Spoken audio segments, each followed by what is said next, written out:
Yuba-Sutter.live's local government live streams are presented by Plumas Lake Self-Storage in Plumas Lake, where lifelong local residents are helping other residents keep things safe, providing indoor storage units, outdoor RV and vehicle parking, moving supplies, and Penske truck rentals. Details at PlumasLakeSelfStorage.com.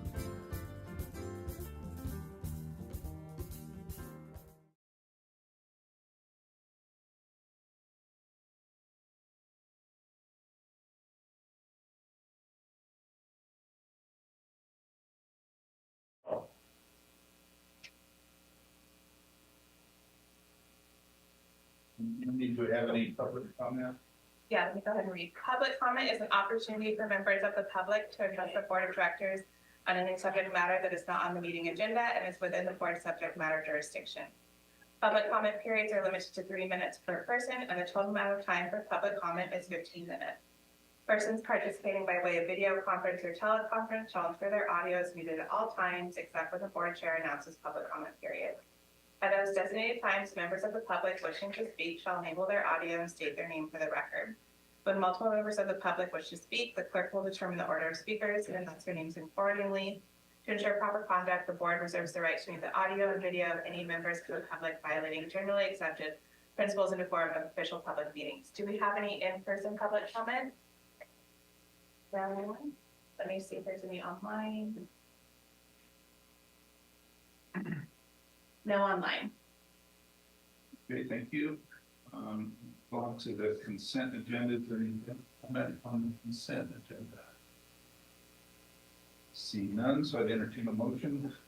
Move to approve. I'll second. All in favor? Aye. Opposed? Carries. Discussion items. We're going to start with considering sponsorship for City of Marysville and invite Katrina. Hi, I'm Katrina Woods. I'm the admin supervisor and the administrator of agency sponsorship program. We are here to ask you guys to consider sponsoring the City of Marysville's upcoming events for the fiscal year. That includes the Christmas parade, the 4th of July celebration, and the Peach Festival. Those 3 applications total $7,500. If there are additional applications throughout the year, we would come back to you guys to approve them through an analysis. So today we have Carrie Hill here to give you a little more information about that. Good morning. Thank you for having me. I work for Sapphire Marketing and Sign Co. in Yuba City, and the City of Marysville contracts with our company to put on the 3 events that Katrina mentioned. So those 3 events are before you for sponsorship. Next year is a pivotal year for our nation as we celebrate the 250th birthday of America, and we also are celebrating the 75th anniversary of the Marysville Christmas Parade. So a few things to celebrate. Also, Marysville, the city, turns 175 next year, which is impressive, and obviously we all know the wonderful history of Marysville, so we do plan on having some events around that. But with the 250th birthday of America, we're looking at expanding what we typically do in Riverfront Park, in fact, Riverfront Park. So we typically have a fireworks show and a few vendors down there. This year, we're looking at expanding the fireworks show, having a larger show, of course, to celebrate the big birthday. And then we're also looking at having the longest birthday cake in Marysville's history down in Riverfront Park. So, and we'll have live entertainment, which we haven't had before. So, a lot of fun things happening around these events. Next year, with the 75th birthday of the Marysville Christmas Parade, we're doing having a theme of Christmases throughout time, so we can pay homage to Marysville's history if our entry so choose. But we appreciate your sponsorship. Are there any questions? Is the longest cake going to be something that's reminiscent of like Guinness record type thing? So we're going to go for the Guinness record, but yes, we should have the banquet tables lined up and a very long birthday cake, and that everybody can come and join us for the cake. Supervisor Vasquez? Is anybody here Marysville City Council? Not that I'm aware of. I did meet with Marysville last week, Marysville liaison meeting, and they did bring up they were going to be asking for sponsorships. And I just think it's good that we support the regional hub for the county seat for our organization. it's a huge year for us. I fully expect whenever the 250th stuff starts getting planned, we might be asked for more partnership, but I'd support it either way. Thank you, Gary. Thank you. Further board discussion? Any public comment? Not, is there a motion? I'd like to approve the. A motion and a second, all in favor? Aye. Opposed? Yes. All opposed? I just make a comment, I appreciate it all coming to us at once, I think that gives us, it's just more efficient for everyone, so. That's Katrina. All right, we'll move on to item 5, which is considering authorizing the general manager to, I'm not to read the whole thing, I'm sure Willie can elaborate. Yeah, I will. So good morning, board. So this is another major step today, extending the Yuba Accord transfer program to 2050. We're asking you today to authorize the general manager, myself, to execute all of the extensions of the agreements with Department of Water Resources, Contra Costa Water District, East Bay Municipal Utility District, and our 8-member units to implement the accord through 2050. The benefits of this program, we all know that the accord benefits the lower Yuba River and habitat for salmon and steelhead. It also protects our local water supply and provides a water supply throughout the state. And it also provides revenue for Yuba Water Agency to put in our primary missions of flood control and water supply. In September of 2024, the CEQA document was approved by this board to extend the accord. And at that time, you guys directed staff to go negotiate these agreements in anticipation of these agreements lasting until 2050. And the next step is, if you do approve this today, I will continue finalizing those agreements and execute those agreements, and they would take effect when the State Water Resources Control Board issues the final order in January extending the Yuba Accord. And this is definitely a major part of our strategic plan. It is under strategic priority number 2, objective number 3, maintain and enhance benefits for Yuba County from the lower Yuba River Accord, including water transfers. A few of our member units are here and they might want to make comments, but we have 5 of the 8 member units have approved their agreements, and the other 3 are just pending approval. So with that, I'll field any questions. Could you, the fish part you said is not part of the agreement. It seems like there was one agency that wasn't being approved. So the fisheries agreement, part of the accord, is not being amended. The fisheries agreement extends until we receive a new FERC license. The water purchase agreement and the conjunctive use agreements, that's what we're talking about today, do need to be amended. In addition to all that, the State Water Board needs to extend the accord through the petition we filed a couple years ago and the order we expect to get from them in January. So those are the actions that need to be taken. The State Board needs to approve the order or issue the order, and then we need to execute all of these agreements. Fisheries agreement stays intact. Any other questions or comments? Any of the public wish to speak? The member units are all, we expect approval of the other 3. Have not heard otherwise. I think it's just a timing issue. I think these 5 member units have had board meetings and approved their agreements, and the 3 have yet to have their board meetings. I suspect that's what it is. Absolutely. Sure. Okay, I'll second. motion and a second. Any further discussion? I just want to thank staff for making us well aware, keeping us updated throughout this process and pushing it along and making sure we don't lose patience and seeing the end game. I appreciate it. It's exciting to me that it could extend to 2050. That just seems like a long time. I'm sure it will go by, but I would also congratulate the staff for all the work that's been done and keep our fingers crossed it gets finished. All in favor? Oh, what, do you have a second? Yes. Okay, good. Sorry. All in favor? Aye. Opposed? None. Motion carries. Item number 6 is from Terry. We're going to talk about the general manager's agreement. So the board appointed Willie as general manager a little over 5 years ago in 2020.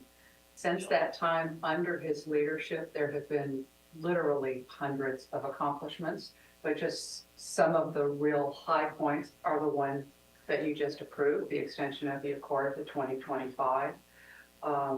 And we've really made significant progress down the road to getting our FERC license. The negotiations on the Nature Life Fishway, for instance, a significant milestone. Our water quality cert, things like that. One thing I want to comment on is just the development of our internal operations under Willie's leadership. It's, from my perspective, being here from 10 years, it's really, really wonderful to look back and say, we've always had a pretty good staff, but under Willie's leadership, we've added a lot of people, but kept the same excellence amongst our staff. And just a couple of examples of that. One is, you know you have a really good staff when they can handle surprises and handle emergencies and handle them really well, right? And we've had a couple of, not surprises, let's say. The golden mussel issue, which you're going to hear about in a little bit. That was kind of a surprise, but it has really, I think we handled it well without overreacting, without underreacting, and so you'll hear a little bit more about that. I think a significant accomplishment is our energy sales. I was just going to say we really didn't know what we were doing when we came out from under PG&E, and we just kind of turned it all over to Shell, Energy of North America.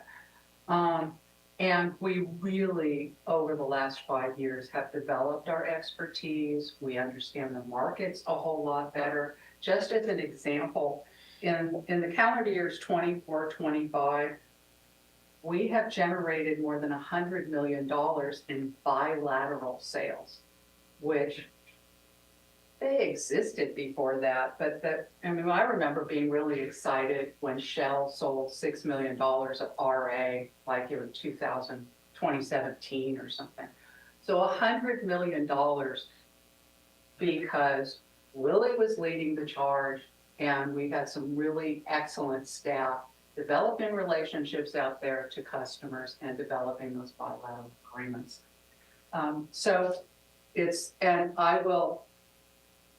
I can say this for certain. There's at least one of your executive staff that is still here only because of Willie. He's had a lot of accomplishments. Those are just some of them. Building on the last 5 years as general manager, the proposed amendment that you'll be considering today would extend the agreement, his employment agreement, for another 5 years through October 31st, 2030. The proposed amendment would also include an option for additional contract renewals after that. There are no proposed changes to the employment agreement, and the draft agreement has been prepared by legal counsel and has been approved by Willie, has been reviewed and approved by Willie. Are there any questions? I'd like to comment that I've served under all 4 different managers of the agency, and Willie stands out among all, and not because it's Willie, but he always seems to, when some accomplishment comes, he gives the credit people, their staff. It does it. He never uses the word I. He always uses we. I think that's a very excellent attitude that we're fortunate to have. Through the chair, I'll just say we're really fortunate to have leading this agency, Willie, and surrounding yourself with such an amazing team. I think the only thing this would make this agreement even better is if it prohibited you from leaving. So I'll support it as is. Any further board comment? Through the chair, we had a big lengthy process just for the people that are observing. We had a lengthy process where we sat down with a third party and we talked about the high points, low points, and there were really no low points of Willie's time here. And I think it's hard for me to be able to approve something that huge as an employment agreement and a 5-year contract, but in Willie's case, it's pretty effortless. You know, you could see his work, the proofs in the pudding. We had, each one of us generated a list of things that we liked or disliked. That was just great. So I just appreciate that. Thank you for the service so far and the future service. Each leader of water agency had their strengths. And Willie, as most other leaders, made the advancement to this century as the curve is a little, he was too soon to be replaced, but he really did such a wonderful job taking this agency to new heights. Thank you very much. I will just add one thing to what's already been said, is that we're lucky to have a guy who doesn't look at our agency as just a stepping stone to get somewhere else. He's told me repeatedly, told all of us, that he likes being here, he likes doing the work at the Yuba-Water Agency. This is his home and he expects to be here a long time. So I think it's very appropriate that we're looking at an amendment that shows that we'd like to be here a long time too. So, is there any public comment? I'll make a public comment. Okay. Wayne, I absolutely do love working here. We have a wonderful staff, we have a wonderful board, and we have many challenges. We've accomplished many things, but there's still yet a bunch to be accomplished, and we're kind of midstream on a bunch of those things, and I'll talk about them briefly. The ARC spillway and everything related to that, the Nature Like Fishway and that agreement that's related to our FERC licensing and our water quality certification and the extension of the Accord. We're kind of midstream on the first couple I mentioned. We're near completion of the Yuba Accord. But once we do obtain that FERC license, let's say in 3 to 5 years, there's going to be a bunch of work to do once we get it to implement it. So it's exciting, it's challenging. This is a great place to work. We do have a great staff. You've allowed me to hire talent to get these things done, and I appreciate that. And I'm looking forward to the next 5 years. And I'm hoping I love every day of it like I have in the last 5 years. So thank you for that. I know. Okay, I have a motion from Charlie. Yes, I get. Second from Renee. Was there any public comment? I don't know. Oh, here's Willie's. Thank you, Willie. Yeah. Yeah, I think, I don't know what we can add, Willie, other than the fact that, Willie came, it's like a breath of fresh air. He really was. He really strengthened his relationship with the member units. There's a lot of trust that goes back and forth between them, and that's important. So, thank you, Willie. Welcome, Mike. I appreciate you guys being here and saying that. All right, we have a motion and a second. All in favor? Aye. Opposed? Motion carries. Item number 7 is update on the watercraft training plan.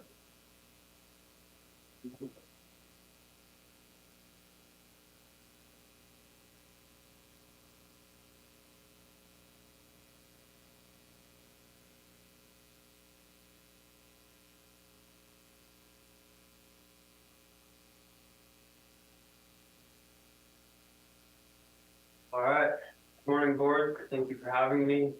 My name is Jacob Vanderbilt. I'm the agency's environmental manager. And this morning I'm going to present to you the initial results of our watercraft training program at New Bullards Bar from August 18th when we started to October 15th, which marks the end of the recreation season of the reservoir. Before I get into it, I want to thank my staff, Senior Environmental Scientist Jessica Nichols and Environmental Scientist Sean Spanning. Without them, this program really wouldn't have been the success that it was. Unfortunately, neither of them are able to be here with us. So with that, I'm going to get into this and do my best. I'm sure they can present it a lot better than I could.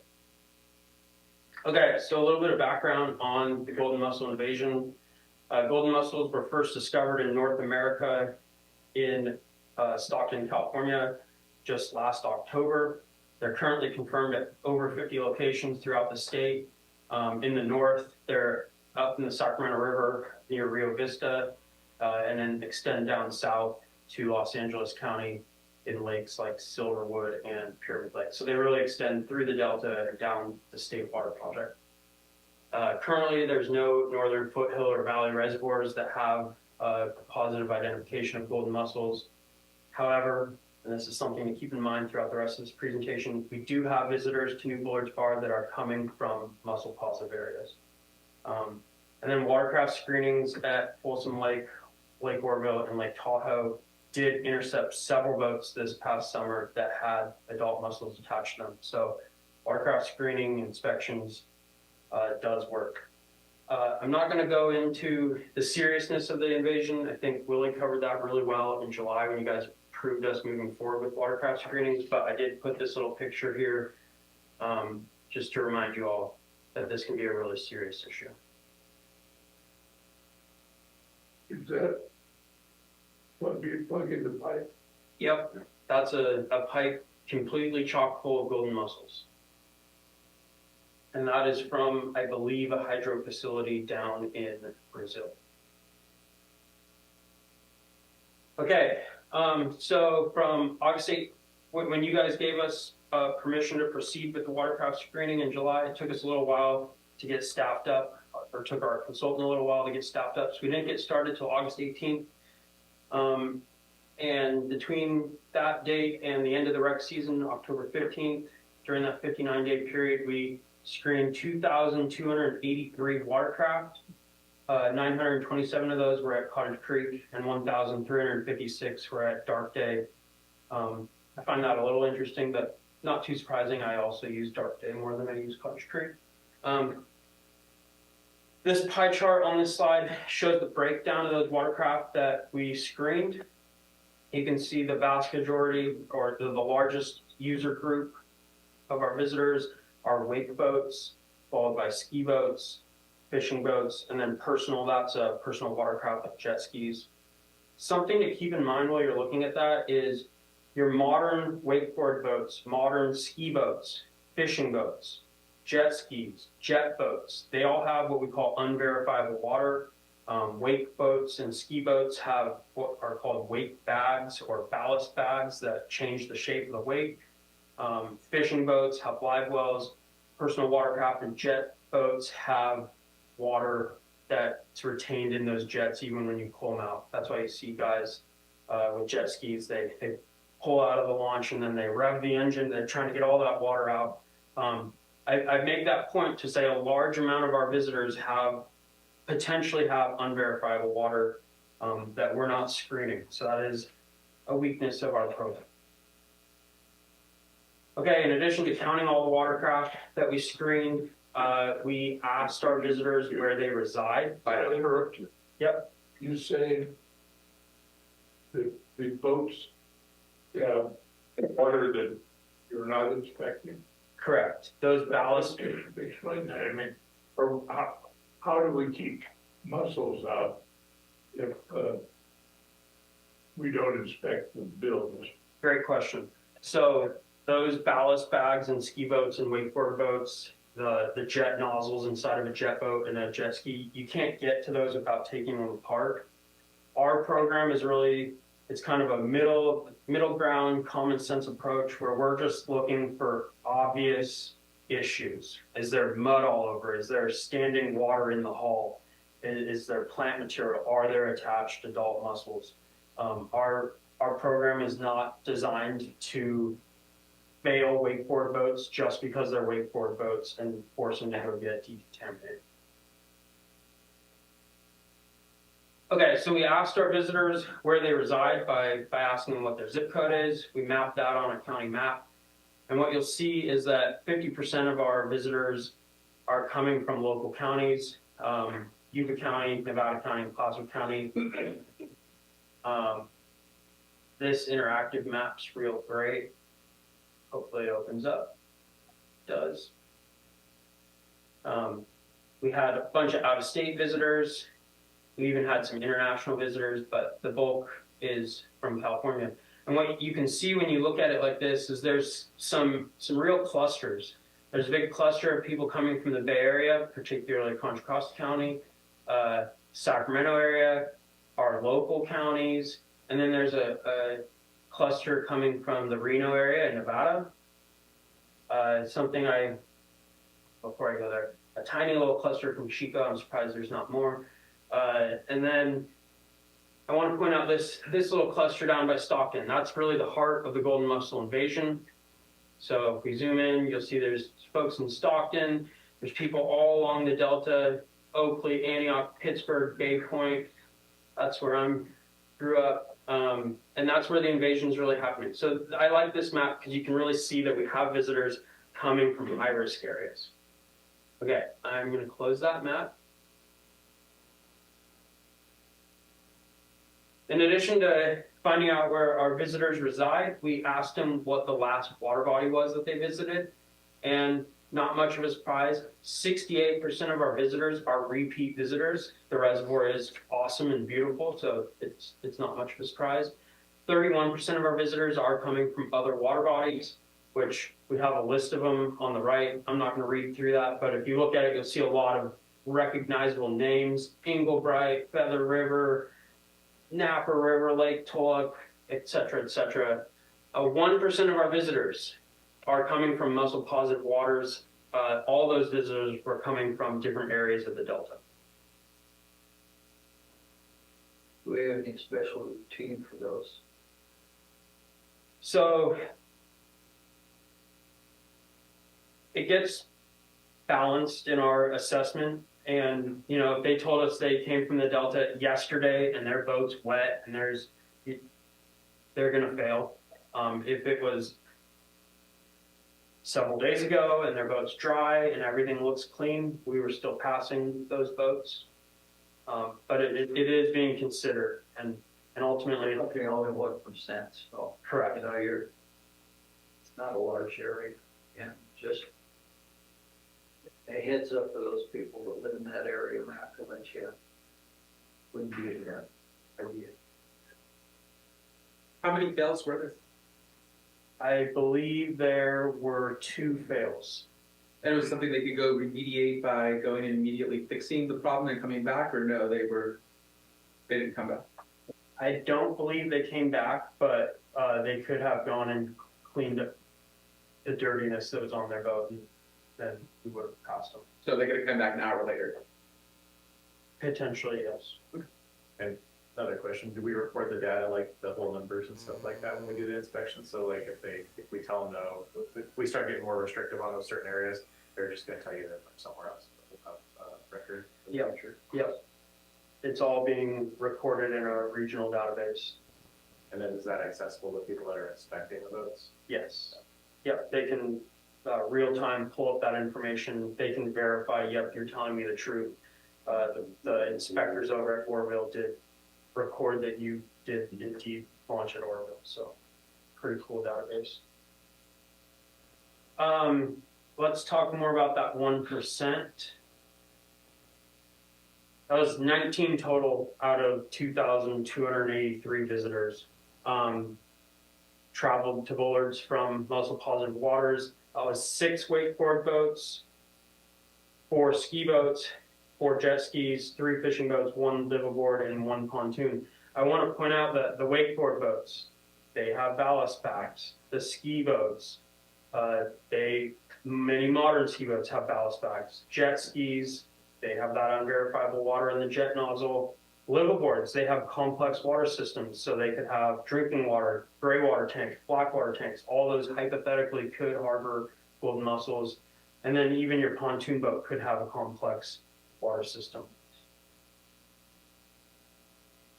Okay, let's jump into public reception of the program. By and large, most boaters were supportive and appreciative of this program. They really liked our middle ground, common sense approach. I highly encourage you. I think Mandy will provide you guys with this presentation. That email on the right from Dave in Rockland is a great email. I got a good chuckle out of that. Our educational items that we handed out, like clean drain dry towels and our toe chain covers, those were a huge success. They really gave us more opportunity to engage with the community and you know, educate folks.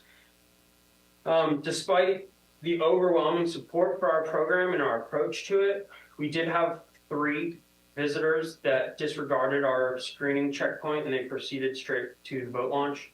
Our watercraft inspectors followed them down there and did make contact, and they were able to get some of the basic information like the hull ID numbers. And all 3 of those individuals did point out that without county or state ordinance, ultimately the watercraft screening is unenforceable, which is true. And then our nighttime security did report some individuals attempting to launch while the ramps were closed. The security was able to dissuade those folks from launching. And I think by and large, those were people that were houseboat owners. They probably came from like Modesto or the Bay Area, drove a bunch of hours. They got here after hours. They wanted to sleep on their houseboats. That's why they were trying to launch. But like I said, we did intercept them and dissuade them from doing that. As part of our interview with our visitors, we gave them a chance to provide us feedback. And a few things that came up repeatedly was that boaters wanted a tag out service and they wanted reciprocity between local reservoirs. I'm going to explain both of those. I'm going to talk about reciprocity first. So that would mean that, or I'm going to give you an example. You get inspected at New Bullard's Bar, you get a tag that is shown in this picture that attaches your boat to your trailer. So hypothetically, if the tag is intact, it shows that you haven't gone anywhere since you were last inspected at a mussel-free water. And so if you went through that program at Bullard's, at Oroville, they would see our tag, they would acknowledge it, and they would allow you to bypass their inspection and go straight to the launch. It's great feedback, it's a great idea. However, since 2010, reservoir owners and operators have had to have invasive mussel prevention programs. It's mandated by Fish and Game Code. That Fish and Game Code does not mandate a standardization of those programs. So there's a lot of concern among reservoir owners and operators that without standardization, they can't necessarily trust what other reservoirs are doing. So I think reciprocity, assuming this golden mussel invasion remains a thing, I think reciprocity is coming, but I think it's a couple years down the road because regulation really needs to pass. I kind of just described what the tag out service would look like. Even without reciprocity between local reservoirs, we could implement a tag out service at New Bullard's Bar. So you'd get screened before you launch, you'd go recreate on the lake, and as you're coming out of launch, we'd install one of those tags, and then the next time you come back, you'd be able to bypass the watercraft screening. I think that's really great feedback. I suggest we buckle down and we stick to our guns. We stick to the program that we've implemented. If you show up to Bullard's on any given summer day, even without the watercraft screening program in place, it's going to take you 5 to 10 minutes to launch because there's likely going to be a line, unless you show up first thing in the morning and you're the first person there. And in that 5 to 10 minutes, guess what? We're getting the watercraft screening done. On average, our watercraft screening is taking 2 to 5 minutes. It's really not creating any longer wait time than you'd have to wait anyways. So I just don't think the tag out service is really appropriate. It would also require additional staff, which is additional cost. So great feedback. I don't think for our reservoir it's necessary. Now, other reservoirs like Oroville, Folsom, where they're doing a much more comprehensive inspection and they have decontamination services, those lines were taking people several hours to get through. I think the tag out service makes sense there. A few questions. So there's no cost or fees that are being assessed to the people who are getting our inspection. The only inconvenience, the only cost is the 2 to 5 minutes. Correct. That's it. Yep. And so the 3 people who refused, they did so on grounds that they had that right. but there was no other inconvenience that would have been assessed to them besides that. That is correct. And then other reservoirs have a more intense system than we do, and that's taking them hours. It is backing traffic up and it's taking several hours. They are getting in your boat, they're opening everything. If you're a wakeboard boat and you have ballast bags, you're automatically failed. You got to go into another line to get decontaminated. That decontamination process takes several minutes. It has its own line. And so the reciprocity and tag thing is not so much of a use here as they could come here with an easier system and then go somewhere else. That's the concern why currently reciprocity is not on the table. Do we have one or two particular places that like the vast majority come from, like they're really coming from Lake Oroville for the most part? Or is there like one place that like, or two places that's like the place that's the vast majority? Other than repeat visitors from Bullards, it was Inglebright, Camp Far West, and Oregon. So very local. Thank you. Yep. Some secondary benefits from implementing the program is that by maintaining daytime staff and nighttime security, we've deterred vandalism and break-ins at both launch facilities. I sit in on a monthly meeting every rec season with Emerald Cove Marina and the Yuba County Sheriff's Office, and unfortunately, the sad truth is that vandalism and break-ins in the parking lots at Bullards is very, very common. This year, it was noticeably reduced, so definitely a secondary benefit there. Our daytime staff were able to expedite emergency services on a handful of occasions. So I don't know the details, but there were a few times this summer where people were experiencing a medical condition, emergency services were called, and our screeners were able to get those ambulances right to where they needed to be very quickly. So another awesome benefit. The last benefit on this slide is that we had increased communication with Emerald Cove Marina and the Forest Service, which increased communication builds relationships, and having healthy relationships with those two entities is definitely a plus. And then the last secondary benefit is that we created a lot of local jobs for the local community. So at the peak of the rec season, we had 21 screeners. I think currently we're at 17, which are shown here.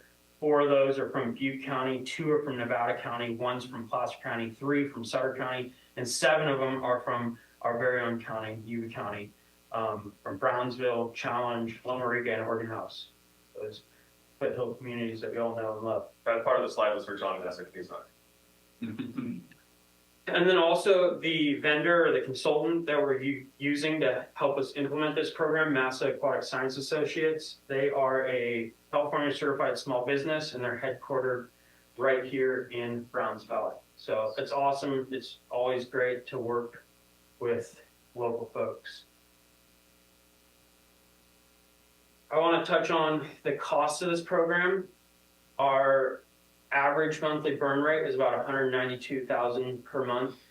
That cost does include a lot of startup costs. So there was signage, there was a lot of effort put into staffing, getting that staff trained. So a lot of that goes away.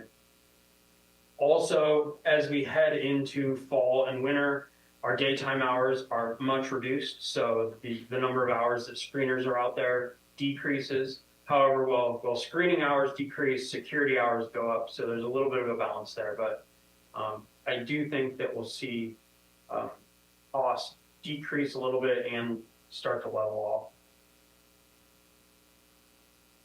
off. Two more questions. The cost per boat, based on 192,000, is much higher at places that have a more intense protocol that are turning people down, right? That is correct. And what would be a lighter system than what we have? Are we the lightest in? So we're kind of in the middle ground. There's the full-blown inspections. There's what we're doing. There's a lot of reservoirs that are doing absolutely nothing, like Shasta. You can go up there, you can launch your boat. Nobody's going to ask you anything about mussels. And then there's reservoirs that aren't doing anything, but they wanted to do something, so they just completely closed their reservoir. So for a long time, New Hogan Reservoir was closed. I believe Comanche was closed. I think all of East Bay Mud's facilities are currently closed. You cannot go recreate at those locations. So So as far as being open and following the orders that were given to us, we're at the lightest end.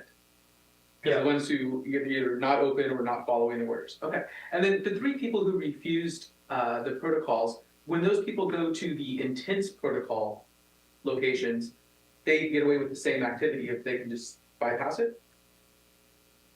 Unless there's an ordinance in the. I can't speak to that, but yeah, there would need to be a county ordinance in place. Some of the other reservoirs have taken that step, and they do have the potential for law enforcement. So we have looked at some of the other ordinances and things, and they do exist in other reservoirs. I'll just interject based on Director Greer's question. I think there's a lighter step than we could take too that Jacob didn't mention, and that is just an interview, just a questionnaire to come up as where are you coming from, what date were you coming from there, how long are you going to be here, and just like an honesty type screening. Ours is a step further than that. We actually look at the boats, but I think someone could implement something that simple. Besides the 2 people we turned down because their boats were dirty, have we ever seen a golden mussel and that's actually been found? At our reservoir and in our inspections, no. But you know for a fact that other local reservoirs have been finding them with inspections, and the inspections they found them with the visual inspection, not necessarily the ballast inspection. Correct. Okay, thanks. What is your expectation over the next 5 years? Is everybody going to be contaminated, or think the inspections will hold it where it is now? I think the inspections are our best line of defense. They're clearly not a solve-all solution. There can always be mussels that make it through inspections. I think over the next several years, the science and our understanding of golden mussels is going to evolve and increase. And we saw a very similar reaction to quagga and zebra mussels. There was a heightened sense of urgency when those first started spreading. And well, we all know that many of our Northern California reservoirs do not have those mussels. And so that sense of emergency kind of faded away over time. And I would like to think that that'll happen with these mussels, but these mussels are currently believed to have a greater tolerance to a much broader range of environmental parameters. So at least right now, we think they're a bigger threat. So I'll interject later. Charlie, I was going to say this at the end, but I've asked staff, of course, we're proposing to continue this into next calendar year. I think it's the right thing to do, but I've asked staff about the science behind, can these mussels live in our waters with the current temperatures, the current chemistry, the depths that we have our facilities and such. There's not a lot of science yet behind this specific mussel. It was just found last October, right? So it's just over a year old of this issue in California. So there hasn't been a lot of science. We've been spending our time, collectively, all reservoir owners have been spending our time implementing screening programs. What I think staff will end up doing over the next year or two is helping others develop the science to find out if these mussels can in fact live in Sierra Nevada type reservoirs with the conditions we have. We are very similar to other reservoirs in the Sierra. Some of our attributes are a little different, so each reservoir is going to be slightly different.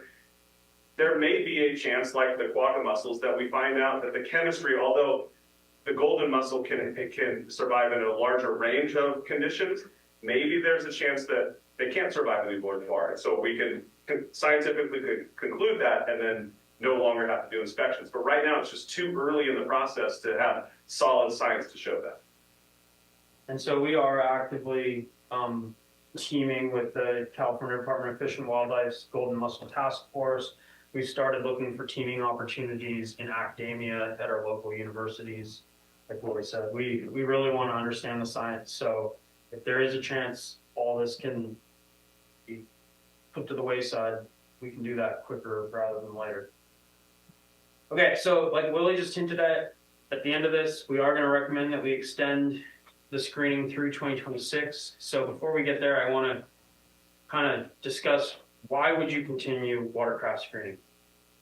Well, to start, we only screened for 1/3 of the recreation boating season, so we don't have a complete picture of what's going on. I think if we had the complete picture of a whole rec season, we might see different trends in that data. there might actually be a lot more people coming from mussel positive waters. So I think we should continue to get a more complete picture of what's really going on. And then for northern waters, including Bullard's Bar, golden mussels take about a year to develop from the larval veliger stage to the reproductive adult stage, which is observable by the unaided eye. These mussels have a really complex life history. They start out as some microscopic, planktonic, alien-looking like creature, and over a year they evolve into what we see and we're like, oh yeah, that's a mussel. Once they become adults, it still takes a year, several months to a year or two for them to become numerous enough that they become noticeable by the public. While we say that they were first discovered in Stockton in October 2024, I think it's pretty clear that those mussels have been there for quite a lot longer than that, especially now that we're seeing that they're all the way down in Los Angeles County. That took years to get to that point. And then also, there might be an invasion happening not only at Bullard's Bar, but at other nearby reservoirs. So the threat is still developing. And I think we need more time to pass really to understand what's going on. And again, I said this at the beginning of the presentation, I'm going to say it again. Nearby reservoirs like Folsom, Orville, they've already intercepted infected boats that could have transported golden mussels to northern waters if not for those screening efforts.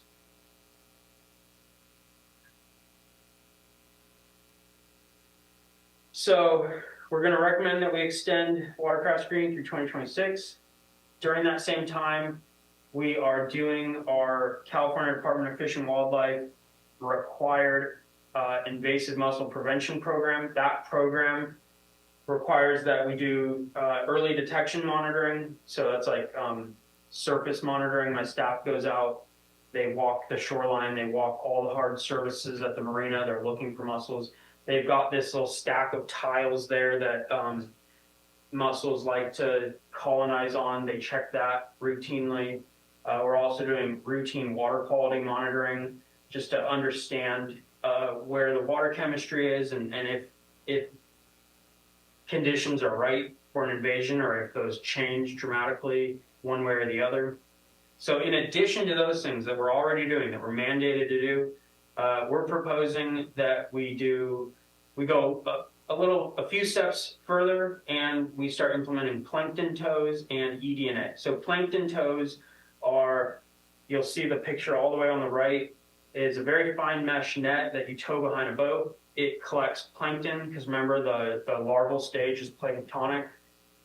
You collect that whole sample that you get in your net, preserve it in alcohol, you send it to a laboratory, and someone at the laboratory that's trained at identifying golden mussels goes through and they make sure that there's no golden mussel veligers.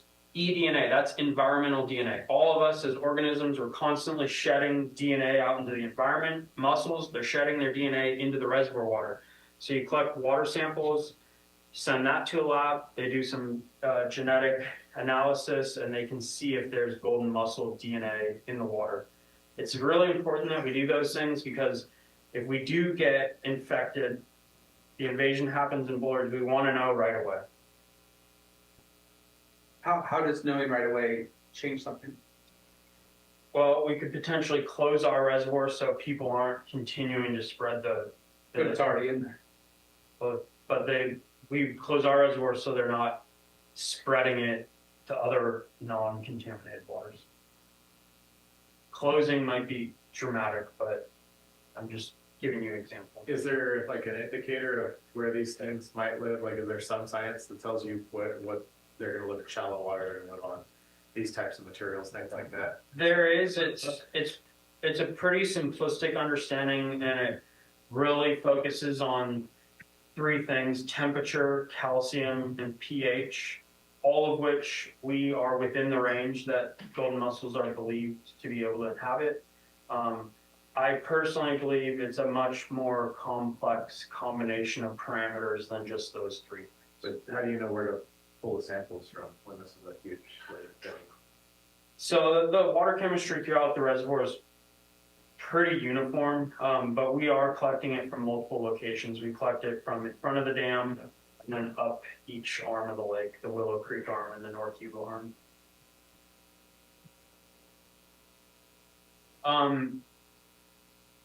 In 2010, like I already said, California Department of Fishing and Wildlife required all reservoir owners and operators to prepare what's called dracinid mussel prevention programs that was focused on quagga and zebra mussels in 2025. So this year, they've mandated that we update those to be more comprehensive and just be called an invasive mussel prevention program. In that update, we're going to reevaluate our risk assessment. The risk assessment was really focused on quagga and zebra mussels, but it needs to be expanded to really look at the parameters that are favorable to golden mussels and all mussels, really. Okay, so already said it. We're recommending that we continue watercraft screening through 2026, including continued outreach and education for boaters visiting the reservoir. I'd be remiss to not give our communications team a big shout out. They've been absolutely instrumental in this whole program. They helped us design all the signage. They helped with the social media posts and getting the word out to the public that this was going on. They designed the clean drain dry towels. So thank you, Dee Dee and your team. Couldn't have done this without you guys. And speaking of outreach and educational stuff, we have a little treat for you that we're going to debut. Do it. Dee Dee's team has been working on this, so I hope you enjoy it. Ahoy there, boaters and recreators! Have you heard? Invasive golden mussels are posing a serious threat to our lakes and waterways, and we really need your help. So we've put together a simple song to remind you how you can help prevent the spread of this pesky little hitchhiker. Clean, drain, dry your boat every single time. We don't want invasive mussels clogging up our lines. Clean, drain, dry your boat, don't miss a single spot. Thoroughly, golden mussels must be stopped. Now all it takes is a single drop of standing water for golden mussels to spread. So it's not just boats, but all watercrafts that need to be checked. So, clean, drain, dry your kayak, self-inspect it too. Before and after every water body, that's what you've got to do. This may just be a silly song, but we hope you've heard it all. We must protect our precious lake, we don't have time to stall. Self-inspections are a simple and effective way to help make an impact. So before and after every water body, always remember, clean, drain, dry your boat, you can do it by yourself. Do your part and follow the steps, together we can help. Clean, drain, dry it all, it's what you've got to do. Everybody do your part and keep our waters blue. Clean, drain, dry your boat. Clean, drain, dry your boat. Clean, drain, dry your boat. You gotta clean, drain, and dry your boat.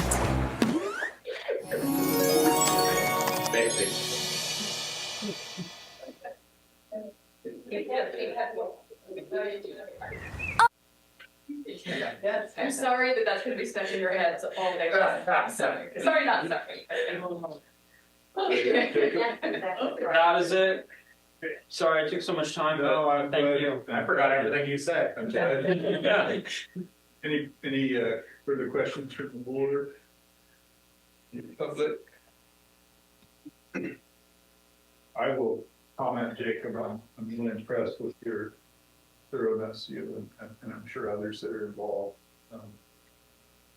Obviously, it's an evolving situation, and I'm confident you'll continue to study it and come back to us if you need, if it turns out that, well, $3 million through the end of next year is not going to cover something new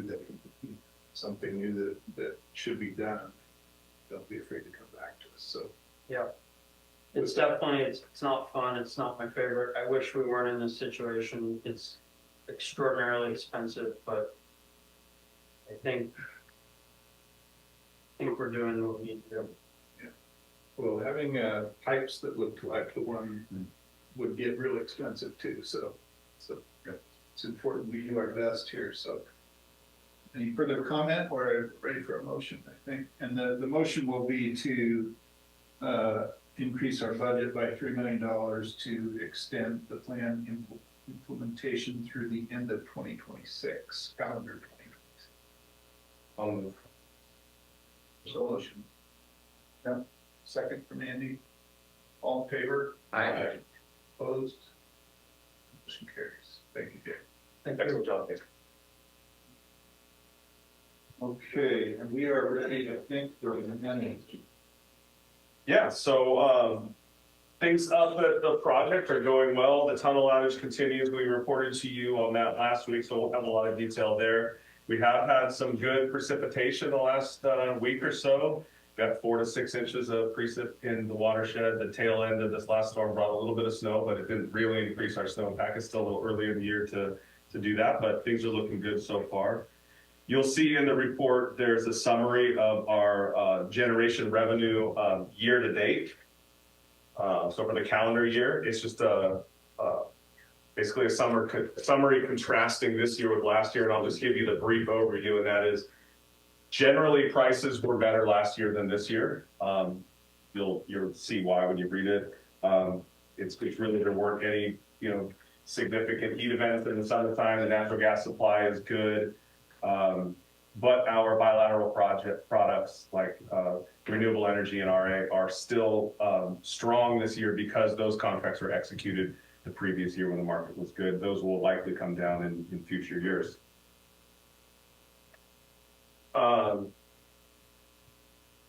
Related to the tunnel outage, there's major work going on at the water treatment plant. They're replacing tanks and upgrading that facility. We're working well with PG&E to upgrade some of their equipment at Colgate. One is the DC energy supply, or the 125 volt switchgear that powers all of their relays and our relays. That's being upgraded, and PG&E is also upgrading their relays that are housed in our facility for their transmission assets between basically Colgate and Table Mountain up by Orville, and Colgate and Rio, so obviously south of us here.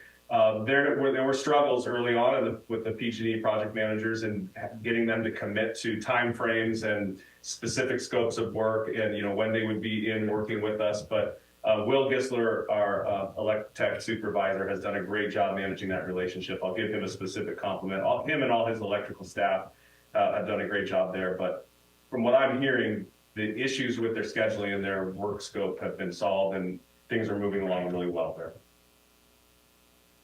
You go back to the generated and explain bilateral with generator and thousand construct. Yeah, so in the table, Director Matthews is referencing, I'll just go through each descriptor here. So on the first table, power sales revenue, calendar year through October, the first line item is CAL-ISO, California Independent System Operator, day ahead price for all hours. So that's just to show you, if you took all hours and averaged them, there's a 2025 price, our current year price, and then the 2024 price. And you'll see that this year was a little less than $4 less than last year. So that's just giving you an overview of the overall CAL-ISO market. The next line item is CAL-ISO dollars per megawatt hour based on the hours that we actually generated. So that's us scheduling our Colgate generators, Colgate primarily, in the peak price hours. And so it's slightly better than the average hours. So, nearly $40 this year for our schedule, as opposed to $44 in 2024. So it shows you we get a little bit of a premium for scheduling in the peak hours, and it was less than last year. And then the others is just CAL-ISO revenue in millions, just comparing our actual revenue for the CAL-ISO products, the non-bilateral projects, the energy, the actual megawatts that we generate. 54 million this year, 54.28 million this year versus 55.46. I will jump to the last line item before I talk about bilateral, because it relates to the CAL-ISO total revenue. The generation in millions, you'll see, is 1.486, so that's 1.486 million megawatt hours in 2025 and 1.422 in 2024. We've had two almost exactly average years the last 2 years, and that the average is because of average precipitation. The precipitation in those 2 years wasn't exactly the same. You know, some years it's warmer and you get, you know, rainfall in the New Bullard Bar. Some years you rely on snowpack, but if you just take the whole year and you look at the total megawatt hours that we generate, they're almost exactly the same. I mean, they're relatively exactly the same, and they're almost exactly average. When people ask me if I'm at a conference or something, they say, hey, how many megawatts do you guys put out? It's weird to tell them, oh, over 400 megawatts, but really what people kind of need to understand is how many megawatt hours you generate annually. That's really the kind of the metric that kind of shows the scale of someone's, you know, potential influence on the market, or, you know, attribute or portion of the market at any given day. So I'll just give you a little more detail since we're talking about annual average generation. Although we've been average the last couple of years, we go down, like in a super drought year, a super dry year, a drought year, we could be down at 700,000 megawatt hours a year, half of what you see here. The max we ever see is right around 2 million. And you get to a point where you get so much precipitation when you're spilling New Bullard's Bar for days on end in the springtime because of major runoff, you just can't generate with it. So there's a default maximum we could ever have, just simply because at some point you get more water than you can generate with, and you end up spilling it. So let's just call that around 2 million megawatt hours. So then the last one on this table is the bilateral revenue, and that's three products primarily. It's resource adequacy. I describe that as like the standby charge. It's this charge, it's the premium we get paid for just being available. It's not the generation of a megawatt, it's just the capability of being able to generate a megawatt in any given month. And then there's renewable energy credits. We only get those from NAROS 1 because the definition of a renewable energy credit is for hydro is a hydroelectric generator that's less than 30 megawatts. And the only one we have that's less than 30 megawatts is NAROS 1, it's a 12 megawatt unit. So when we're passing water through the Englebright complex, we have the option of using NAROS 1 or NAROS 2.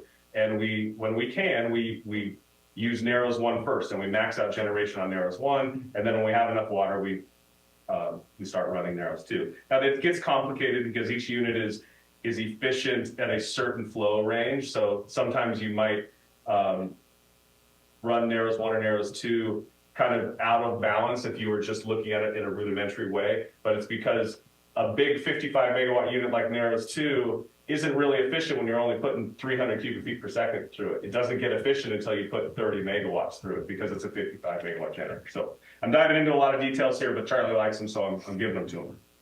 The last bilateral product is carbon free. It's very similar to renewable energy credit, but it's called a green credit for renewable carbon-free resources that aren't renewable as far as the state's standard of renewable. That would be hydroelectric generators that are greater than 30 megawatts. There is no regulatory mandate for any balancing authority to buy those credits, but there is a market out there for them, and we've taken advantage of that and sold those products over the past, well, ever since I've been here 9 years. And that market has gone up significantly. It has tapered off the last couple of years, but it's a non-regulatory required product that we end up selling and making, you know, multiple millions of dollars annually. So those are the three non-energy products or bilateral projects. They're not megawatts, they're different attributes. There's the standby RA, there's the renewable energy credit, and then there's the carbon-free product. So that's what the descriptors are in the table chart. Thank you. All right, where was I? So I mentioned we have had some storms. There's another little storm potentially on Thursday. We're at 110% of normal storage year to date at New Bullard's Bar, which is good, but I will remind you, although it's been wet and it's been good, we are still in the early stages of the precipitation season. We have a long way to go. On the human resources side, we've recently advertised for the Director of Administration. That Solicitation closed on October 31st. We have one new hire who's in pre-employment screening, Charles Wiltermood, who would be an information systems technician. And then we have two promotions. Carly Ellis, Carly, I haven't seen her here today, has been promoted to hydrologist supervisor, and Bobby Laird has been promoted to senior hydrologist. Those promotions are effective on the 23rd. And on the comm side of the house, CBS 13 had some great coverage during last week's storm of our weather balloon launches from Kibbe Road as part of our atmospheric river research with Scripps. Our environmental specialist, Jessica Nichols, and I'm going to stop there and just say, Jacob did a great job presenting on the golden mussels today, but Jessica, she was supposed to be part of the presentation. She wasn't able to be here today, but she has been instrumental in that golden mussel stuff as well. So I just wanted to give her a little shout out this morning as well. So Jessica and Sean Spanny delivered salmon eggs to 3 fourth grade classrooms at Linda Elementary School last week and spoke to the students about what the fish need to thrive for their long journey out to the ocean.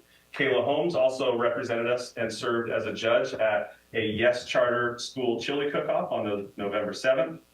And recently approved sponsorships include the Yuba-Sutter Economic Development Day for Women, which will be held March 7th, So You Can's Candy Cane Lane event taking place December 5th, Sutter Yuba Community Foundation Tamale Lunch fundraiser on December 5th, and the Yuba-Sutter Masters Choral season, including their winter concert December 13th and 14th, their gala performance event February 7th, and the spring concerts May 30th and 31st.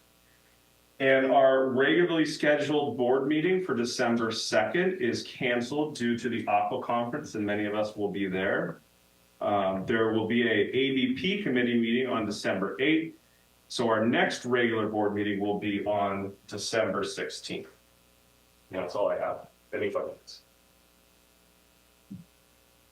Some more questions, so we'll start with director's reports with Andy. Done today, Rennick? Just going on another salmon expedition this Thursday with my son's class, actually. Their Sutter County School pays to go on. And just want to say thank you to everybody for all of the work you did keeping Lily here. So the board included, appreciate it. Yuba County's been noted for a swan tour, and I just would make the comment that the swans are like the capistrano. They always seem to show up week of the swan tour, like on a Monday or Tuesday, when the tour is on Saturday. And we've had them bring newspaper people up the week before with those swans. So the swans are like the birds of Capistrano. They came, and it was a great success. None from Seth, Gary? So I have a NACWA executive committee meeting tomorrow, and then I'll be at Aqua JPI and Aqua first week in December from Sunday through Wednesday. That's it. Hey, Wayne, I have one more thing to add. Carrie reminded me of, Evie didn't know about it, so she didn't put it in the report. But on Friday, I attended a dinner over in Yuba City with Metropolitan Water District of Southern California and NACWA. They put on this kind of meet and greet. Many Met board members were on a tour of the Feather River watershed, and they were primarily looking at where their water comes from. They get a lot of water from the Oroville project or the State Water Project, and so they wanted to go see the watershed itself and look at the fires of the last several years and talk about things that that are happening in the Feather River to restore that watershed from the catastrophic fires they've experienced. And they asked me to speak on our watershed program, so I spoke at a dinner last Friday. It was well attended. There was, I think, 50 people there, a bunch of Met board members and their spouses. It went really well. I just want to also, Gary's NACWA comment reminded me I need to say something about it, but NACWA is doing, it has done for years, a great job of maintaining relationships with water users throughout the state, and that's an example of it. And it was well attended, and it was great to be asked to speak. There were many other speakers from the Sac Valley, from folks that spoke on all the work we're doing for salmon habitat and the success of the salmon, to water quality programs in the North State, and also the regulatory challenges we see in the state. So it's a really good meeting. Sorry I didn't put it in the written report, but Gary just reminded me to talk about it. Okay, and I thought I was going to have a report today about the salmon trip that I went on but that was scheduled for last Thursday. Torrential rains were happening and I chickened out. I just decided it wasn't a day I wanted to be on there. I'll try again next year. So with that, I think we will adjourn this meeting and 10 minutes and then start our special meeting. So after 10. Recording stop.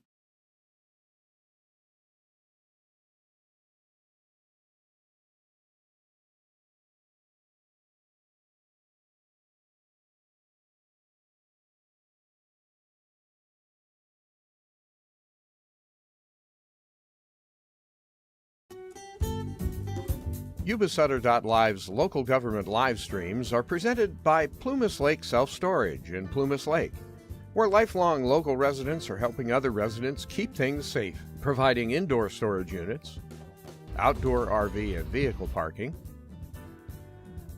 moving supplies, and Penske truck rentals. Details at PlumasLakeSelfStorage.com.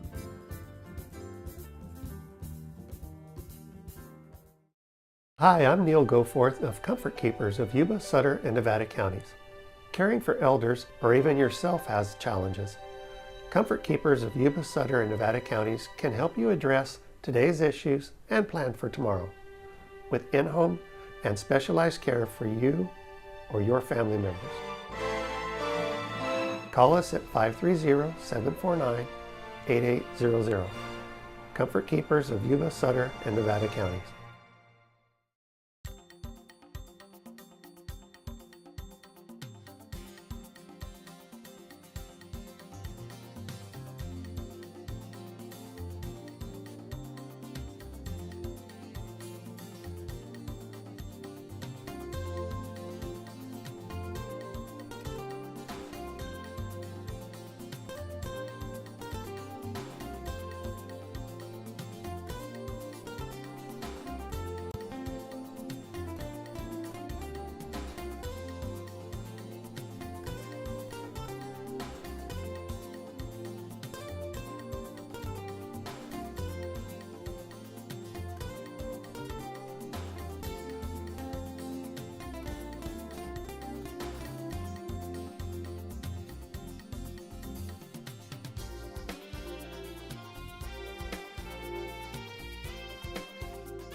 Yuba-Sutter.live. It's the truth that comes through.